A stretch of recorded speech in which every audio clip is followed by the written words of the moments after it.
مساء الخير. بس المؤسسة دي كان موضوع أنا السابق مش مرتبط بيها حاليا يعني، لكن موضوعنا النهارده عن تسامح أسلوب حياة. نيجي نتكلم الفترة الزمنية بتاعتنا دي كان عندنا مشاكل كتير جدا في المجتمع، مشاكل كلها بتخص عدم الرضا، الكراهية، العداء الرهيب اللي موجود ما بين الناس وبعضها. ازاي تتسامح؟ مش شويه تكتر وتزيد. ليه حته العداء تكتر والتسامح والرضا بقت عمليه قليله جدا ان احنا نلاقيها. ابتدينا نلاقي التسامح رغم ان في فترات الستينات والخمسينات كان الناس متسامحه جدا، كانت الناس محبه جدا لبعضها. لكن حصل في تطور في الحياه المصريه، في المنتاليتي بتاعت المصريين، ما بقاش في حته التسامح خالص. وابتدينا تظهر نبرات جديده، احنا عايزين نتكلم عن التسامح، عايزين ننادي بعوده التسامح. لكن ليه؟ في ظواهر كتيره لازم ندرسها في المجتمع. اول حاجه الحياه الحاليه دلوقتي زي الحياه في فتره المصريين. هو نفس الناس اللي موجوده زمان هو نفس الناس اللي موجودين دلوقتي. مفيش تسامح، في عداء. كان زمان اليهود بيكرهوا السامريين والسامريين ما بيحبوش اليهود. كان زمان في تعالي على بعض انواع من البشر. الناس اللي هم الصرافين غير محبوبين، الناس دول فقراء، الناس دول دينيين، الناس دول المجتمع. نفس الوضع هو الوضع الحالي بتاع دلوقتي. انا دلوقتي ما بحبش طائفه كذا، ما بحبش قبيله كذا، ما بحبش المجتمع الفلاني. حتى في مجال الرياضه الاهلي والزمالك بقينا منقسمين الى شعب، الى طوائف. دي مشكله كبيره. مشكله كبيره ان احنا غير متسامحين. ناس كتيره تفهم التسامح غلط. انا متسامح وانا ضعيف. انا متسامح انا ماليش حيله، ماليش قوه، خنوع، ابقى على جنب كده. لكن التسامح ملوش دعوه بالضعف، ده قمه القوه اللي هي التسامح. زي ما بنقول ان الحاكم نفسه افضل من حاكم مدينه. فالتسامح ملوش دعوه ان انا ما اقدرش ان انا اعترض واتكلم واناقش واجادل واخد حقي. لكن في مفهوم انا اللي بياخد التسامح ده ضعيف، ده غلبان قوي قوي قوي، لا ده ملوش في اي حاجه خالص. فحته ان انا متسامح. حتى المسيح نفسه قدامنا مثال جيد على التسامح. اثناء المحاكمه واحد الجنود راح ضربه، ما سكتش، ما قالش انا مقبول عليا ولا مش عارف ايه وكده ولا فضل، لا بالعكس، في قمه القوه قال له انت ليه بتضربني؟ اعترض خد موقف. فعشان كده مهم جدا عمليه التسامح اكون فاهم ايه التسامح. الحقيقه ان التعصب الجمهوري والانانيه والحقد من الظواهر اللي يجب دراستها نفسيا دي بتزيد الفتره دي. طب ونيجي نعرف ايه هو التسامح؟ ببساطه شديده التسامح هو الرضا. انا بستخدم كده الرضا. انا لو رضيت بحالي بنفسي، راضي عن نفسي، عن حالي، عن وضعي، انا هكون متسامح مع الاخرين. التسامح هو الصح، هو المغفره، هو العفو، هو الاحسان، هو المحبه، هو الرحمه والعطاء. كل دول هم التسامح. انا متسامح وبكون معروف كده. حتى في اللغه العربيه هي بالفعل التسامح والتسامح. انواع التسامح هي التسامح مع النفس ومع الذات ومع الاخرين. دي انواع التسامح. انا تسامحت متسامح مع نفسي، طب اراجع عن المجتمع وراجع عن الناس، حتى مع الناس المتخاصم معاهم. ممكن متخاصم مع الناس مفيش توافق بيننا لكن مش اعداء. ممكن ده المهم، ده الفرق بين التسامح وبين التعصب. انا غير راضي مع فلان، غير متوافق مع الجماعه الفلانيه، غير متوافق مع الشخص ده، لكن بيني وبينهم احنا مش اعداء، احنا مختلفين في الفكر، مختلفين في الراي، لكن مش اعداء. الحقيقه ان التسامح هو اسلوب حياه، هو انساني. انت عشان تبقى انسان لازم تبقى متسامح. عشان تبقى انسان لازم تبقى راضي عن القضايات اللي ربنا اداهم لك. انت عشان تبقى انسان لازم تبقى راضي عن الفكر الاخر اللي ضدك، حتى لو انت مش راضي عنه. مش لازم كل الناس تبتدع فيه، مش لازم كل الناس شايفاك كويس، كل الناس شايفاك كويس كل الناس شايفاك وحش، لكن انت راضي عن كل الناس اللي بتسامح وكل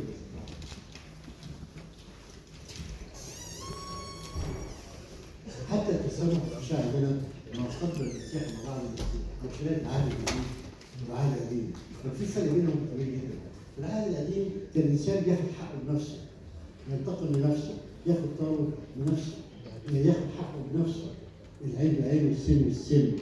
لكن في العهد الجديد المسيح غير فكره السامح، بقت مش تسامح، بقت تسامح، بقت عطاء، بقت محبه، سالموا جميع الناس لا تنتقموا انفسكم.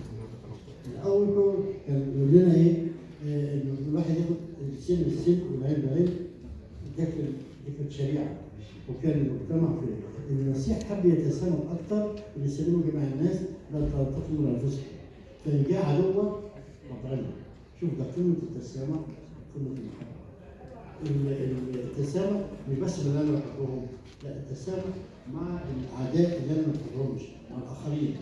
لكن انا بتسامح مع جاري، مع حبيبي، مع صديقي، ايه الجديد؟ لكن التسامح مع اللي بيشتمك، مع اللي اعتدى عليك، مع اللي بيحاول يقلل منك، هو ده قمه التسامح. الحقيقه ان الكتاب المقدس علمنا ان التسامح حياه اكثر من حاجه، ان انت لما بتغفر للاخرين ده مش تعالي منك، لكن هي ده نوع من التسامح وتبادل الحياه مع الناس، هنغفر لبعض، نسامح بعض، ما نمسكش بعض على الواحده، ده فلان عمل كذا انا امسكه انتقم منه عمل كذا، لا بالعكس، كل ما كنت انا قوي كل ما انا كنت متسامح. الكلام المقدس في اكثر من موضوع، مش بس كده الامثله، ده حتى المسيح اتعلم امثله زي السبيل الصالح، حته التسامح هنا مع الغريب اللي انا ما اعرفوش خالص، ضعيف اللي انا شايفه في وضع ضعف مش وضع قوه، لكن انا لو تسامحت مع القوي يبقى انا منافق، لو تسامحت مع حبيبي او لا احبه انا منافق. لكن قمه التسامح والعطاء والرحمه والمغفره مع ان انا مختلف معاه، او ان انا مش بحبه، او ان هو ما بيحبنيش، او انا ما فيش توافق بيني وبينه. حتى احنا عندنا في القداس اللي اسمه صلاه الصبح، احنا ساعات بنحضر القداس ونحضر الصلاه بتاعت صلاه الصبح، لكن ما بناخدش بالنا من حاجه، الكلمه نفسها الصبح انا بتصالح مع مين؟ هل انا بتصالح مع الله بس؟ لا، طب الله مش عايش معايا. لكن انا لو بتصالح مع الناس اللي انا عايش معاهم ده قمه الايمان. لو انت بتتبع صديقك اللي انت عايش معاك حبيبي، لكن مش قادر تتوافق معاه، ازاي تتوافق مع ربنا انت مش شايفه؟ ازاي تتسامح مع نفسك مع ربنا انت مش شايفه؟ لازم الاول تبدا اللي معاك واللي شايفه، وبعد كده تشوف الاخرين. عشان كده الكنيسه رتبت من ضمن القداس صلاه الصلح، عشان الناس تتصالح ازاي مع نفسها قبل ما تفكر تتصالح معه. الحقيقه الكتاب المقدس عمل مجموعه كبيره جدا من ايات التسامح، مش في مره، في اكثر من مكان يحاول يتهانى كذا مره، ولم تغفروا للناس لا يغفر. انت مش قادر تسامح الناس، ازاي تطلب ربنا يسامحك؟ دي اول حاجه. يا رب كم مره هنا ما بطرس الرسول سال كم مره يخطئ لي اخي؟ اخويا غلط فيها، يخطئ فيها قد ايه؟ قال له مش 7 مرات الى 70 مره. الآية الثانية أنتم تقدم قربانك للمذبح وأنت تقدمه افتكرت إن في حد ليه حق عليك. مش مهم القربان، مش مهم إنك تروح مش مهم الصلاة، لكن مهم إن أنت ترافق. شوف قمة المحبة التسامح. ربنا بيقول لك أنت أخوك القريب منك اللي هو معاك حتى لو مش متصالح معاك. انت ما تقعدش تعمل مشاكل هنا وهنا وهنا مع الاعداء كلهم وتعمل لك عداءات وتعمل تخلي الناس تكرهك وتكره الديانه بسببك، وفي الاخر تروح تحكي في الكنيسه بتاعتك مش هم تكره، مش هم تصرف. لكن المهم اصلا نمره واحد انك ترضي الاخرين وخصوصا اخوك اللي قريب منك، وبعد كده روح قدم بقى ذبايح، قدم القرابين اللي انت عايزها. هنا استمروا متحملين بعضكم لبعض ومسامحين بعضكم لبعض، ده مهم جدا ان احنا نتعلم احسن بعض. انا زي ما قلت مش كل الناس بتحبك، ده شيء طبيعي، مش كل الناس معاك. في ناس كتير تقدر، في ناس مش بتحبك، لكن مهم كده الاحتمال، لان قوه الانسان بتبان وايمانه في احتمال الاخرين. الايمان نفسه بعرفه ازاي؟ ما انا لو الايمان نفسه ان انا بس اروح الكنيسه او اصلي واعمل كده وبعدين، لكن عظمه الايمان ان هي في التسامح، ان انا اعيش متسامح مع الاخرين. مش هوصل المنطقه دي الا لو انا متسامح مع نفسي، عندي رضا كامل باللي ربنا اداني. هنا برضه ولكن رجع على نقطه مهمه جدا، يعني شوف كلمه التسامح، كلمه المحبه مش مع الحبيب، مش مع الاصدقاء، مش مع الربيب، لكن مع الايه؟ اعداء، العدو نفسه اللي بيكره لي كل خير. المحبه ان انا اكون محب معاه متسامح معاه. المعزه الاخر المعزه الجبل دي اكبر عايزه انا المسيح اكبر مثال على التسامح. مش السبيل الصالح ولا السبيل ولا كل الحاجات دي ولا حتى هي على الصليب. المعزه الجبل دي رساله تسامح جميله جدا. المسيح احبوا اعدائكم اول وجه، احبوا اعدائكم، احسنوا من يرضيكم، صبروا الذين المسلمين عليكم وذلكم، كلها حاجات تسامح. هي اعظم مثال التسامح هي المعزه عايده. رساله جميله بتحب على ازاي اتعامل مع الاخرين وخاصه الغير محبين. التسامح عفو او عنف دي مشكله كبيره. ان انا اعيش في مجتمع ازاي اخد حقي. ناس كتير بتفهم غلط. ان انا اخد حقي ان انا اضرب فلان او اعتدي فلان او اذي فلان او امارس نفوذي. انا اعرف فلان وفلان وفلان من كبار المجتمع، فلان ده غلط فيا، لا انا اقدمه. يا سلام، انا اعذبه، انا انفيه، انا اسجنه. كل دي مظاهر ضعف. لكن مظاهر القوه ان حتى اللي يشتمني ده انا احاول ابقى كويس معاه. يا بخت كنا زمان كان في حاجه حلوه في المجتمع، يا بخت ان ايه؟ العافي غير عافي. يا بخت كنا بنقول كده زمان، لكن دلوقتي لا، ازاي بتعالى واتظاهر واتمنظر ازاي انا ضريت فلان، انا مارست نفوذي، العلاقات الكبيره دي كلها انا عرفت اخد حقي. لا، ده عمليه صعبه جدا. فلذلك نقول المسامح كريم، لا تبقاش في حد يسامح ومفيش حد كريم خالص. دايما افضل دواء للعنف هي التسامح والغفران، ده احسن دواء. في قصص جميله كان مع المعلم ابراهيم الجوهري. المعلم ابراهيم الجوهري كان له اخ اسمه جرجس، فجرجس اللي جاله قال له ده جاري بيقرفني ويتعبني ويضربني ويحط الزباله قدام البيت. قال له بص ازاي هو انت عارف انك فيه؟ قال له خلاص انا هقطع لك لسانك. وجيت المعلم ابراهيم بعد شاف الراجل ده، راح طبعا بعت له اكل وشرب ومش عارف ايه وخيرات ووظفه واداله كان عنده حاله مرض، بعت له اطباء كده اعتنى بيه. فالمعلم جه راجع تاني البيت، فلقى قدام بيته نضيف مش زباله زي زمان، وراجل اول ما شافه جري عليه وسلم عليه وبقى يعمله كويس. راح لاخوه قال له انت عملت ايه؟ قال له انا قطعت لسان الشر. انا قلت لك قطع لسانه، بس انا قطعت لسان الشر اللي فيه. فالمحبه والتسامح هم اللي بيقطعوا لسان الشر. حتى قدامك ده مش طايقك خالص، لكن لما بلاقيك متسامح معاه بيغير فكره خالص. فانا عشان التسامح ده فكر، مش تسامح ده عضلات ولا قوه ولا قلب كده، لا فكر. لو انا عندي فكره التسامح هقدر اوصل ان انا ما يبقاش عندي عدو، حتى العدو اقدر احاربه. فالمسامح كريم. في فرق بين التسامح والغفران؟ في فرق كبير جدا. التسامح زي ما قلت هو اسلوب حياه، ان انا اقدر ادي. لكن الغفران انا موقف. لو شيء مغفور لا خطاياك ده موقف. لكن التسامح لماذا تضربني؟ ده الفرق بين الاثنين. انا ما كانش حاجه تضربني ليه؟ وانا ابدا اناقش معاك. لكن الغفران انا خدت في قرار مغفوره خالص، انا سامحتك غفرت لك، لكن انا تعاملت معاك ازاي؟ هو ده الاسلوب المطلوب. بعدها دي القصص الجميله اللي بتفرق ما بين التسامح والغفران. اللي كان في اثنين اصدقاء ماشيين في الصحراء، بعد كده حصل مناقشه بينهم، فواحد راح ضرب الثاني بالقلم. فلضرب القلم سكت بعديها على الرمله كده وكتب اليوم اعز اصدقائي لطمني ضربني بالقلم.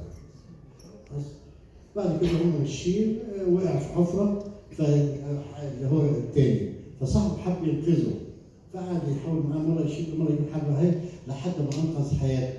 راح كتب على الصخره اليوم اعز اصدقائي انقذ حياتي. اول مره كتب على الرمل صديقي ضربني بالقلم، لكن تاني مره كتب على الصخر صديقي انقذني. الفرق كبير جدا. اننا في الحاجات الحلوه اللي عايزه مش عايزه تفضل سكينه حطها على الرمل عشان تيجي الهواء يمسحها. ده التسامح. لكن في حاجات الجميله اعملها على الصخره عشان افضل فاكرها ويفضل فاكرها على طول. ده الفرق ما بين التسامح والمغفره. في الاولانيه المغفره انا حطيتها على الرمل، لكن التسامح على سبيل المثال حاططها على الصخره. عشان كده دايما كل حاجاتنا مع اصدقائنا نحطها على الصخر عشان تفضل فاكرها على طول. لكن الحاجات الوحشه اللي انا مش عايزها اكتبها على الرمله عشان تتنسى على طول. دي من القصص المهمه جدا بين التسامح والغفران او التسامح اسلوب حياه. يمكن المسيح المجد هو كان اكبر مثالين على التسامح. عارفين وهو واقف على الصليب وبعد ما ضربوه ولطموه وجلدوه وجروه قال اكتب الجميع ده اغفر لهم. دول قالوا ضربوه كده ضربوه قالوا كم يوم بيعذبوا فيه يعني ده اغفر لهم. ده اكبر مثال على التسامح او الحياه ان التسامح اسلوب حياه. المسيح كان كل واحد يحاول يعتذر على حاله وكان كل مره يباركهم. ما كانش بيبقى فيه مره خالص بيحاول ده هو ممكن يعمل حاجات كتير لكن يا ابتاه اغفر لهم. انا اخويا ازاي اغفر ليه؟ هنا ده اسلوب التسامح. ده بعدها كان الحته دي ابتاه لهم من اولى كلمات المسيح اللي قالها على الصليب وهو مسلم.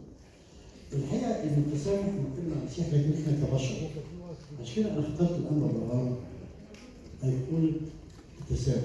امر بالامر ده راجل عاش التسامح كما يقال. ما تكلمش عشان لا كان التسامح مع كل الناس. يجي واحد يضحك عليه مش مشكله، واحد ينصب عليه مش مشكله، ما نكرهش حد خالص. حتى من القصص المشهوره ان هو كان في ثلاثه سابوا اخوه واثنين دخلوه قالوا احنا يا سيدنا محتاجين فلوس وعايزين معناش فلوس واخونا مات عايزين ندفنه.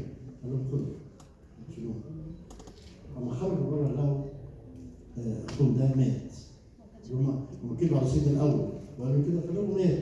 فهنا القصه رجعوا له تاني قالوا سيدنا سامحنا احنا اخطينا وغلطنا، ده احنا كدبنا عليك وقلنا لك كذا بس ادينا لنا. قال لهم انا اديتكم عشان تكفينه فده فلوس عشان تكفينه.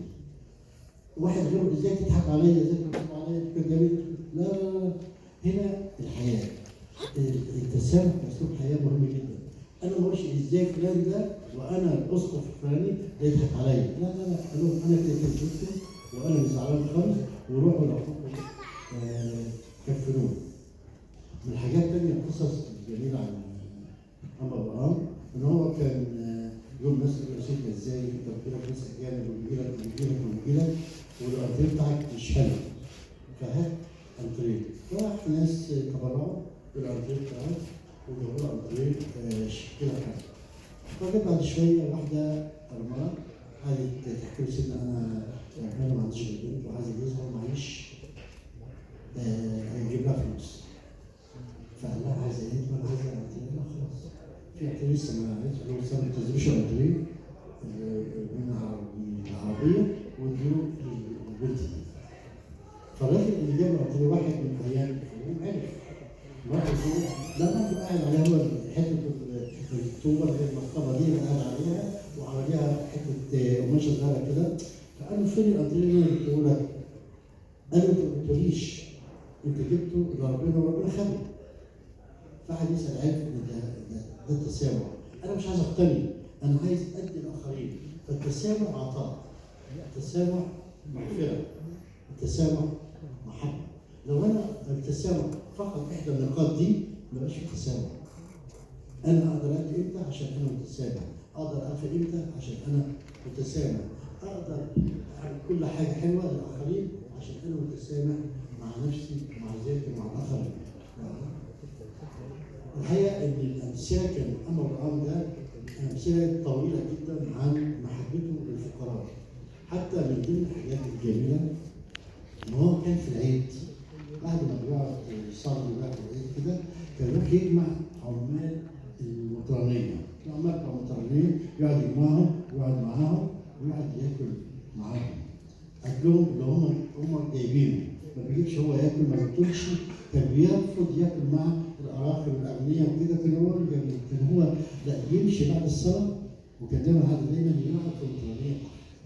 نفس الخاصيه دي انا كنت في مع الأنبا أثناسيوس اسقف بني سويف من تمام. لقيت كنت هناك فلقيت العمال بيحكوا لي ان كان الأنبا أثناسيوس كان كل يوم خميس بالليل يجيب العمال ويقعد معاهم ياكل معاهم. التسامح، المحبه. الحقيقه ان امثله التسامح كثيره، مش انا بس في الأنبا موسى الاسود وكل جبروته وكل هاته. في الأنبا موسى الاسود، في بعدين الثاني في استفانوس والشمامسه، وده كان بيسال حاله التسامح. ناس قعدت ترجمه وقعدت تخبط فيه وقعدت تضربه، ومع ذلك ما لعنهمش، مش شتمهمش، ما اتضايقش، قالوا لي يا رب لا تحصل على وجهك. ده انسان جميل، يترجم وبيتضرب وبيضربه وبعدين حب يبارك الناس اللي بيضربوا. في قديس كريستوفر حمل المسيح، وده من القديسين الحقيقه الراجل ده ما كانش عنده اي موهبه، وهو راجل كان جسمه طوله عضلات وطوله عظم، ما فيش اي موهبه ولا بيعرف يصلي ولا يصوم ولا اي حاجه خالص، لكن لقى ان هو في خدمته للاخرين ده نوع من التسامح. الناس كان في فيضان، كان في حد من شط النيل من البحر للشط الثاني، فابتدى طول الليل يشيل الناس ويعديهم من البر للبر الثاني. هو ما يعرفش حاجه، هو جسمه قوي، فابتدى يخدم الاخرين. وده نوع ثاني من التسامح والمغفره والعطاء والمحبه، خدمه الاخرين. ابتدى طول الليل لحد ما المسيح بارك اخر حاجه اخر الليل ان هو شال المسيح ده عشان كده في الصبح يسموه عمل المسيح. انا بختم ان التسامح مفتوح حياه، مش تعليم، مش كلام كده، التسامح مفتوح حياه. والخطيه كلمه اخر مختلف معاه في الجنس، في الفلوس، في الشكل، في العقيده، كل حاجه ده الاخر، عدم النظر للاخطاء الاخرين، ما اقعدش اصطاد اخطائهم، منع النقد وتقويته. ان انا احيا كانسان، ان اعيش في المسيح اللي هو علمنا التسامح. اشكركم واسف ان انا طولت.